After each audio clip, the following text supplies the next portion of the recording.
আসসালামু আলাইকুম রহমতুল্লাহ।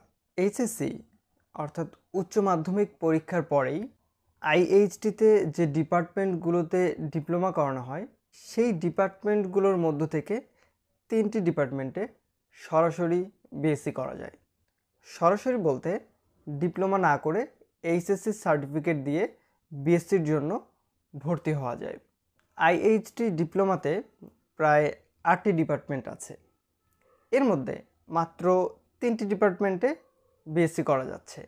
Number 1 laboratory medicine, number 2 physiotherapy, number 3 radiography and imaging. Radiography and ইমেজিংকে কেউ কেউ রেডিওলজিও বলে থাকে। তোমাদের মধ্যে অনেকেই আমাকে জিজ্ঞেস করো যে ভাই আমার তো এইচএসসি কমপ্লিট আছে, তো আমি এখন কি করব। তাদের জন্যই আজকের এই ভিডিওটিতে পুরো প্রসেসটা আমি জানানোর চেষ্টা করব। যাদের এইচএসসি এসএসসি বিজ্ঞান বিভাগ থেকে কমপ্লিট আছে তারা ডিপ্লোমার জন্য চেষ্টা না করে বিএসসির জন্য চেষ্টা করাটাই ভালো। এই 3টি সাবজেক্টের পাশাপাশি আরও একটি সাবজেক্টে বিএসসি করা যায়, সেটা হচ্ছে ফুড সেফটি। চলো জেনে নিই তাহলে কোন কোন কলেজে তুমি সরাসরি বিএসসি করতে পারবে। প্রথমত ঢাকা সরকারি আইএইচটিতে, এটার অবস্থান মূলত মহাখালীতে। আমি ডেসক্রিপশন বক্সে ঢাকা সরকারি আইএইচটির গুগল ম্যাপ লোকেশনটা দিয়ে দিচ্ছি। ঢাকা আইএইচটিতে মোট 3টি সাবজেক্টে তুমি ভর্তি হতে পারবে বিএসসির জন্য। একটি হচ্ছে ল্যাবরেটরি মেডিসিন, আরেকটি রেডিওলজি অ্যান্ড ইমেজিং, আরেকটি ফিজিওথেরাপি। ঢাকা আইএইচটির কাছেই ইনস্টিটিউট অফ পাবলিক হেলথ, এই ইনস্টিটিউট অফ পাবলিক হেলথে 2টি সাবজেক্টে তুমি বিএসসি করতে পারবে। একটি হচ্ছে ল্যাবরেটরি মেডিসিন, আরেকটি ফুড সেফটি।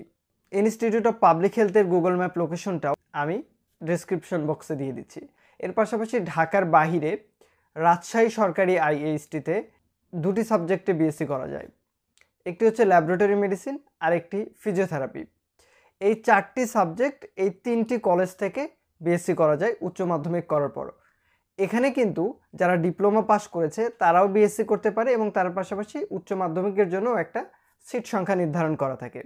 রাজশাহী আইএইচটির লোকেশন হচ্ছে রাজশাহী শহরের লক্ষ্মীপুর, যেখানে মূলত হসপিটাল ক্লিনিকগুলোর অবস্থান।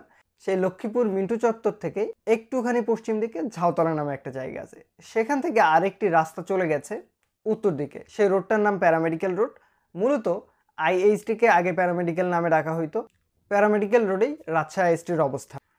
আমি কমেন্ট সেকশনে রাজশাহী আইএইচটির গুগল ম্যাপ লোকেশনটাও দিয়ে দিচ্ছি। এই 4টি ডিপার্টমেন্টে কয়টি আসন আছে এবং কোন কলেজে কয়টি আসন। প্রথমে বলেছিলাম ঢাকা আইএইচটির কথা। এই কলেজে তুমি 3টি সাবজেক্টে বিএসসি করতে পারবে, ল্যাব, ফিজিওথেরাপি এবং রেডিওগ্রাফি অ্যান্ড ইমেজিং। ঢাকা আইএইচটিতে ল্যাবরেটরি মেডিসিনে আসন সংখ্যা 55টি। ঢাকা আইএইচটিতে ফিজিওথেরাপি বিএসসি ফিজিওথেরাপিতে আসন সংখ্যা 55টি। ঢাকা আইএইচটিতে রেডিওলজি অ্যান্ড ইমেজিং ডিপার্টমেন্টের আসন সংখ্যা 40টি।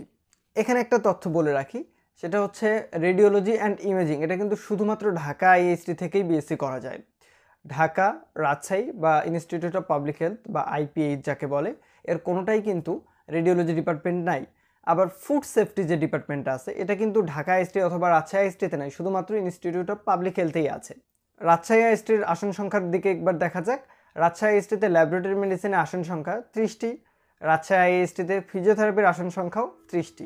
রাজশাহী আইএসটিতে বিএসসি শুধু এই 2টা ডিপার্টমেন্টেই করা যায়, আর কোনো ডিপার্টমেন্ট এখানে নেই। এবার আসি ইনস্টিটিউট অফ পাবলিক হেলথ বা আইপিএইচ যাকে বলা হয়। এখানে ল্যাবরেটরি মেডিসিন এবং ফুড সেফটিতে বিএসসি করা যায়। ল্যাবরেটরি মেডিসিনে আসন সংখ্যা 30টি এবং ফুড সেফটিতে আসন সংখ্যা 30টি। এই যে আসনগুলো দেখলে, যেমন ঢাকা আইএইচটিতে 3টা ডিপার্টমেন্ট মিলে সর্বমোট আসন সংখ্যা 150টি। রাজশাহী আইএইচটিতে 2টি ডিপার্টমেন্ট মিলে সর্বমোট আসন সংখ্যা 60টি এবং ইনস্টিটিউট অফ পাবলিক হেলথ বা আইপিএইচে 2টি ডিপার্টমেন্ট মিলে আসন সংখ্যা 60টি। ঢাকা আইএইচটিতে 155টা আসন দেখে মনে হচ্ছে অনেক বেশি, আসলে ব্যাপারটা এরকম না। চলো একটা ডিপার্টমেন্ট দিয়ে তোমাকে উদাহরণ দিয়ে বুঝাই। যেমন ধরো ঢাকা সরকারি আইএইচটিতে তুমি ল্যাবরেটরি মেডিসিনে বিএসসির জন্য ভর্তি হতে চাও, তুমি সেখানে দেখতে পেলে আসন সংখ্যা আছে 55টি।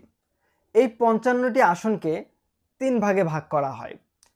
এর 50% রাখা হয় যারা ইতিমধ্যে ডিপ্লোমা কমপ্লিট করেছে এবং কোনো না কোনো সরকারি প্রতিষ্ঠানে কর্মরত আছে, তাদের জন্য 50% আসন বরাদ্দ থাকে।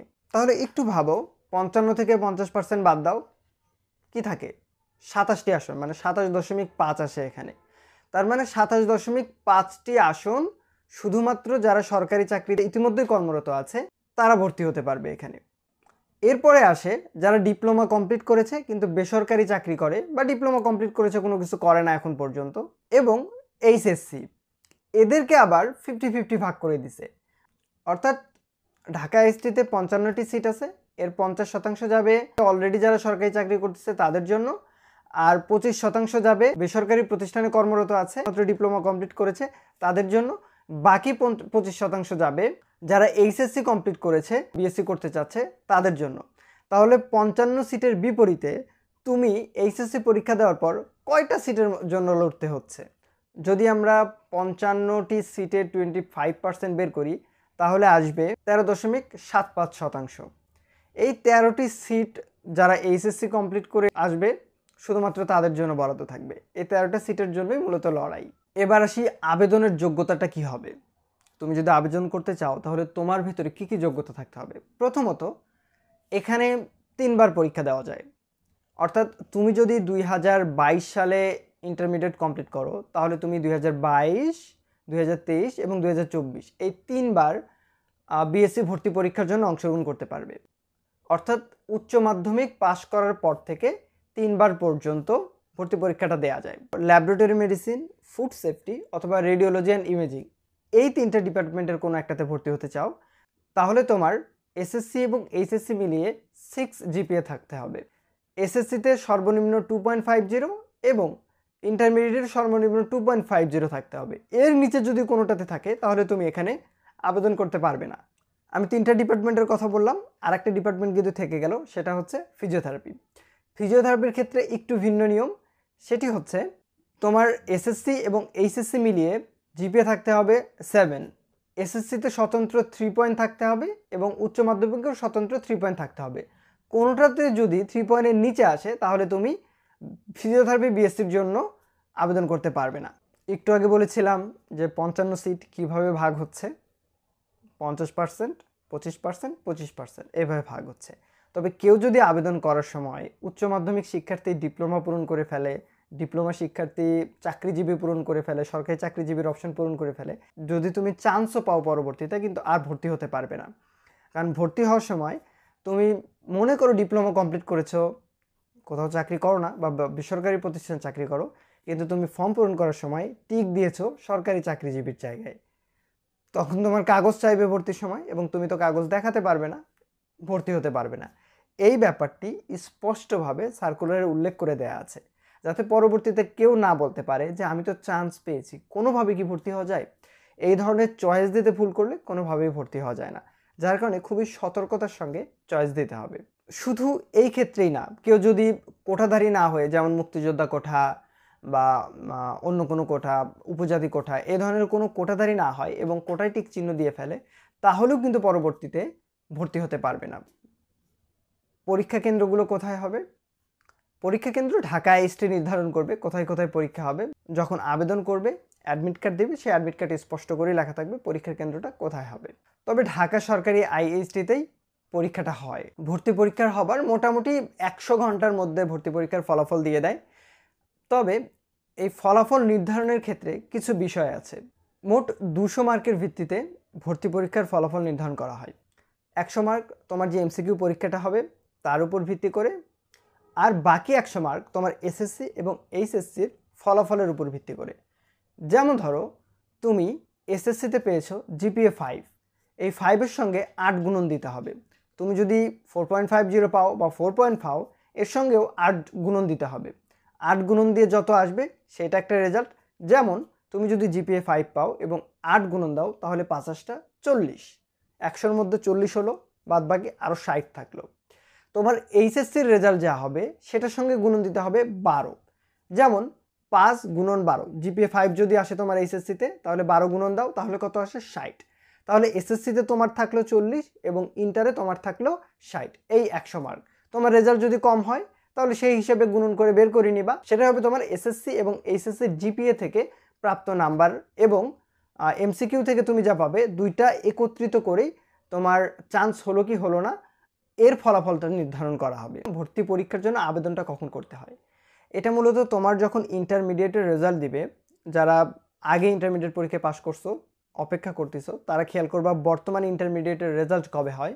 রেজাল্ট হওয়ার পরে যখন প্রথম সারির ইউনিভার্সিটিগুলোর পরীক্ষা হয়ে যাবে, যেমন Dhaka university, Rajshahi university, Chittagong university এবং মেডিকেল, ডেন্টাল, এই ভর্তি পরীক্ষাগুলো হয়ে যাবে। হয়ে যাওয়ার একদম শেষের দিকে গিয়ে আইএইচটি বিএসসির জন্য সার্কুলার দেয়।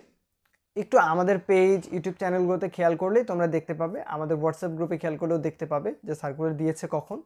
এর নির্দিষ্ট সময় থাকে না, একটু এদিক সেদিক হয়, যার কারণে ফিক্সড কোনো ডেট আমি তোমাদের বলতে পারছি না।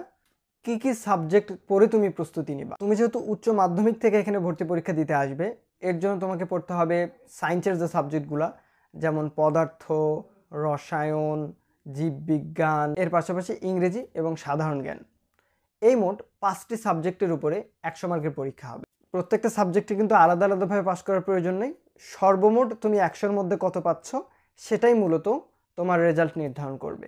সর্বশেষ আরেকটি তথ্য দিয়ে আজকের ভিডিওটা শেষ করছি। তুমি এই 3টি কলেজের যে কোনো একটিতে চান্স পাওয়ার পরে অন্য কলেজে কোনোভাবে মাইগ্রেশন করতে পারবে না, এবং একটি ডিপার্টমেন্টে চান্স পাওয়ার পরে অন্য কোনো ডিপার্টমেন্টে কোনোভাবে মাইগ্রেশন করতে পারবে না। যার কারণে চয়েস দেওয়ার আগে ভেবে চিন্তে সিদ্ধান্ত নিয়ে তারপরে চয়েস দাও।